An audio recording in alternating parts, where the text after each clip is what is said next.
నేను ఎప్పుడు కూడా దుర్గమ్మ తల్లిని కోరేది రాష్ట్రంలో ఉండే ప్రజలందరూ కూడా సుఖ సంతోషాలతో ఉండాలని, అందరినీ అన్ని విధాల ఆశీర్వదించమని ఒక శక్తి మాత అయినటువంటి దుర్గమ్మ తల్లిని కోరుకుంటాను.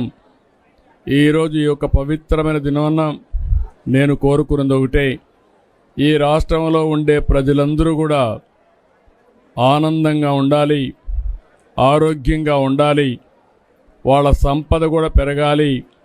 అదే మరి ఎవ్వరూ ఇబ్బందులు లేకుండా సుఖ సంతోషాలతో ఉండేట్టుగా ఆశీర్వదించమని కోరుకున్నాను.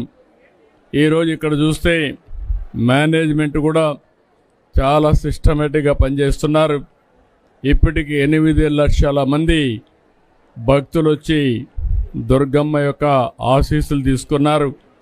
ఈరోజే దగ్గర 1,20,000 మంది ఇప్పటికే దుర్గమ్మ తల్లిని దర్శించుకుని ఆశీస్సులు పొందారు.